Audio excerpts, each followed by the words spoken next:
Hi friends, చాలామంది చనిపోయిన తమ ఆత్మీయుల జ్ఞాపకార్థం వారి వస్తువులను భద్రంగా దాచిపెట్టుకుంటారు. అయితే గరుడ పురాణం ప్రకారం చనిపోయిన వారికి సంబంధించిన కొన్ని వస్తువులను మాత్రం ఎట్టి పరిస్థితుల్లోనూ ఇంట్లో పెట్టుకోకూడదు. భగవద్గీతలో శ్రీకృష్ణుడు చెప్పినట్టు పుట్టినవాడు గిట్టక తప్పదు. ఇది సృష్టి ధర్మం. మరణం సంభవించినప్పుడు శరీరాన్ని త్యజించాలి. చనిపోయినప్పుడు మనతో పాటు ఈ శరీరమే కాదు, ఈ ప్రాపంచిక వస్తువులను మనం తీసుకువెళ్ళలేం. మృత్యులోకానికి సంబంధించిన ఏ వస్తువును కూడా ఆత్మ పరలోకానికి మోసుకుపోదు. కేవలం ఆత్మతో ఈ జన్మలో చేసిన కర్మ ఫలితం మాత్రమే తోడుగా వస్తుంది.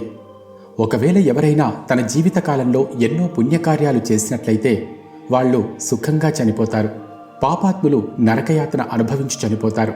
యమభటులు కూడా వాళ్లను వికృతంగా హింసిస్తూ యమలోకానికి తీసుకుపోతారు.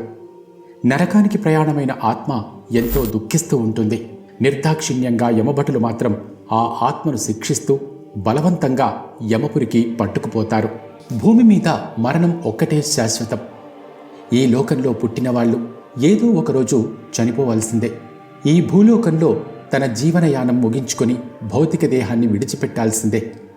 మరణానంతరం ఆ వ్యక్తి జ్ఞాపకాలు, వారికి సంబంధించిన వస్తువులు మాత్రమే మనతో ఉంటాయి.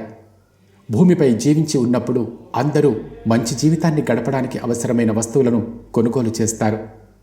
భగవద్గీతలో శ్రీకృష్ణుడు చెప్పిన దాని ప్రకారం మానవుడికి చనిపోయిన తర్వాత కూడా ఆ వస్తువుల పట్ల వ్యామోహం తగ్గదు. ఎంతవరకైతే ఈ వ్యామోహం ఉంటుందో అంతవరకు మళ్లీ మళ్లీ జన్మిస్తూనే ఉంటాడు. ఒక్కోసారి ఈ వ్యామోహం ఏ స్థాయిలో ఉంటుందంటే చనిపోయిన తర్వాత కూడా ఈ భూమిని విడిచిపెట్టి ఆత్మ పరలోకానికి వెళ్ళటానికి ఇష్టపడదు.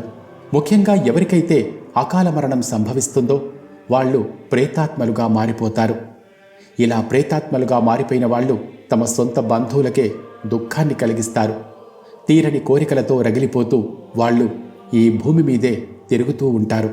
మన ఇంట్లో ఎంతో అమితంగా ప్రేమించేవారు మరణించినట్లయితే వారికి సంబంధించిన ప్రతి ఒక్క వస్తువును ఎంతో జాగ్రత్తగా వారి ప్రేమకు గుర్తుగా వాటిని భద్రపరుచుకుంటాం. అయితే కొందరు మాత్రం చనిపోయిన వ్యక్తికి సంబంధించిన వస్తువులు మన ఇంట్లో ఉండకూడదు అని నమ్ముతారు. ఎన్నో తీరని కోరికలతో ప్రమాదవశాత్తు మరణించినట్లయితే అలాంటి వారికి తమ వస్తువుల పట్ల ఎంతో వ్యామోహం ఉంటుంది. వాళ్ళు చనిపోయినప్పటికీ కూడా వాళ్ళ ఆత్మ ఆ వస్తువుల చుట్టూ తిరుగుతూ ఉంటుంది. ఎవరైతే ఆ వస్తువులను తీసుకుంటారో ఇక ఆ ప్రేతాత్మ వాళ్ళని హింసించడం మొదలు పెడుతుంది. అందుకే చనిపోయిన వారి వస్తువులను మనం ఇంట్లో పెట్టుకోకూడదు. మనం ఎంత భద్రంగా ఆ వస్తువులను దాచుకుంటూ ఉన్నప్పటికీ కూడా వాటి వల్ల మనకు నెగటివ్ ఎనర్జీ మాత్రమే లభిస్తుంది. అటువంటి వస్తువులను నదిలో పారేయాలి. ఇక్కడ ఇంకొక విషయం ఏంటంటే, ఒకవేళ చనిపోయిన వారి వస్తువులను మీరు ఎవరికైనా దానం చేస్తే అది మరింత పుణ్యప్రదం. గరుడ పురాణం ప్రకారం చనిపోయిన వ్యక్తులకు చెందిన 3 వస్తువులను ఎట్టి పరిస్థితుల్లో కూడా మన దగ్గర ఉంచుకోకూడదు. లేదంటే జీవితంలో కష్టాలను చవిచూడాల్సి వస్తుంది. అంతేకాకుండా చనిపోయిన వారి ఆత్మ ఈ భూమి మీదే తచ్చాడుతూ ఉంటుంది. వాళ్లకు ఎప్పటికీ మోక్షం అనేది లభించదు, పునర్జన్మ కూడా లభించదు. కాబట్టి ప్రేతాత్మగా మారి తనకు ఇష్టమైన వాళ్లను హింసించటం మొదలు పెడుతుంది.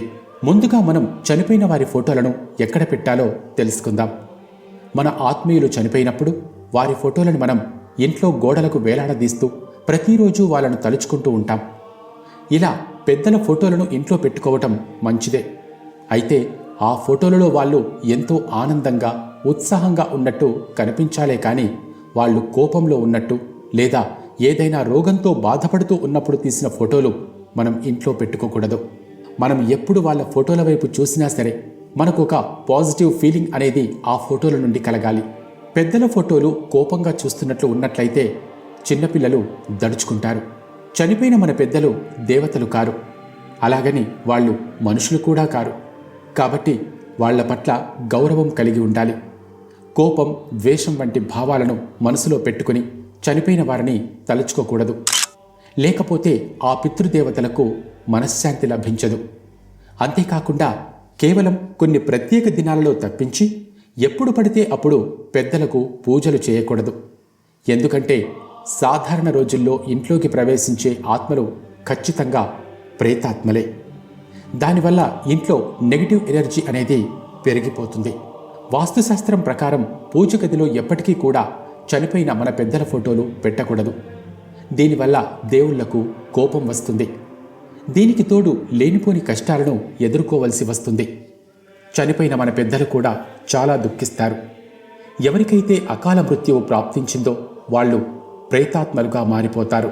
ఎంతవరకైతే వాళ్ళ ఆత్మ శాంతించదో అంతవరకు వాళ్ళు ఈ భూమి మీద తిరుగుతూ ఉంటారు. వాళ్లకు పిండ ప్రదానం చేసే వరకు వాళ్ళ ఆత్మకు మోక్షం లభించదు. ఇలాంటి సమయంలో ఈ ప్రేతాత్మలు తమ సొంత కుటుంబ సభ్యులనే ఇబ్బందికి గురి చేస్తూ ఉంటారు. ఇలాంటి అకాల మరణం చెందిన వాళ్ల ఫోటోలు ఇంట్లో పెట్టుకోకూడదు. ఇక పెద్దల ఫోటోలు ఎప్పుడూ కూడా ఉత్తరం గోడకు తగిలించాలి. వాళ్ళు దక్షిణం వైపు చూస్తున్నట్టుగా ఉండాలి. ఉత్తరంలో తప్పించి ఇంకే దిక్కులో కూడా పెద్దల ఫోటోలు పెట్టకూడదు. ముఖ్యంగా ఈశాన్యంలో అస్సలు చనిపోయిన పెద్దవాళ్ల ఫోటోలు పెట్టకుండా జాగ్రత్త పడండి. పితృకర్మలు చేస్తున్నప్పుడు కూడా దక్షిణం వైపు కూర్చుని చేయాలి. చనిపోయిన వ్యక్తులతో పాటు బతికున్న వారి ఫోటోలను అస్సలు పెట్టకూడదు. బెడ్రూమ్, కిచెన్ వంటి ప్రదేశాలలో కూడా ఈ ఫోటోలను పెట్టుకోవటం మంచిది కాదు. చనిపోయిన వారికి చెందిన వస్తువుల్లో వేటిని విడిచిపెట్టాలో ఇప్పుడు మనం తెలుసుకుందాం. గరుడ పురాణం ప్రకారం చనిపోయిన వారి బట్టలను ఎట్టి పరిస్థితుల్లో కూడా ధరించకూడదు. ఎవరైతే చనిపోయిన వారి బట్టలను వేసుకుంటారో వాళ్లను ఆత్మీయుల జ్ఞాపకాలు విడిచిపెట్టవు. ప్రతి క్షణం ఆ జ్ఞాపకాలు గుర్తుకు వచ్చి వాళ్లను ఇబ్బందికి గురి చేస్తూ ఉంటాయి.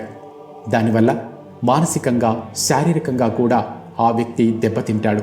మనం ధరించే బట్టల్లో మన నుండి వచ్చే ఊర్జాశక్తి నిలిచి ఉంటుంది. ఆ శక్తి చనిపోయిన తర్వాత కూడా దూరమవ్వదు. అందుకని చనిపోయిన వారి బట్టలు ఎవరికైనా దానం చేస్తే లేదా నదిలో పారేస్తే చనిపోయిన వారి ఆత్మ శాంతిస్తుంది. గరుడ పురాణం ప్రకారం చనిపోయిన వ్యక్తి యొక్క ఆభరణాలను ఇతరులు ధరించకూడదు. ఆ ఆభరణాలను జ్ఞాపకార్థం లేదా సెంటిమెంట్ కారణాల కోసం ఉంచుకోవచ్చు.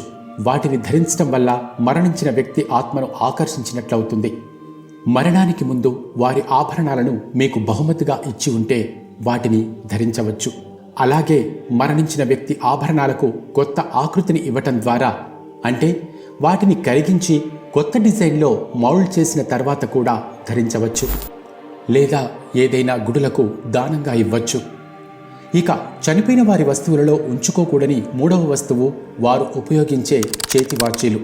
ఎలాగైతే బట్టలు, ఆభరణాలు వంటివి మన దగ్గర పెట్టుకోకూడదో అదేవిధంగా చనిపోయిన వారి వాచీలను కూడా మనం ఉంచుకోకూడదు.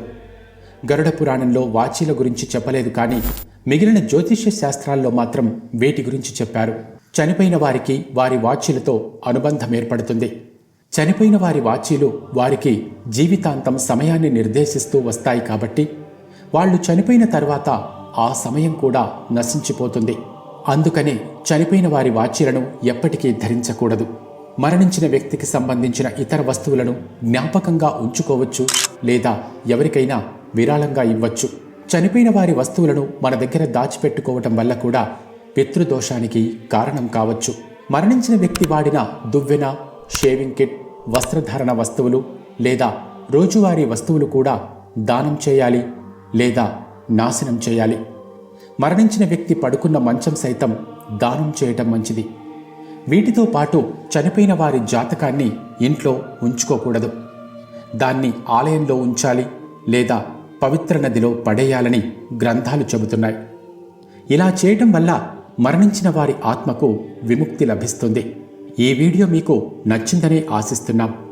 మరో వీడియోతో మళ్ళీ కలుద్దాం. Thanks for watching.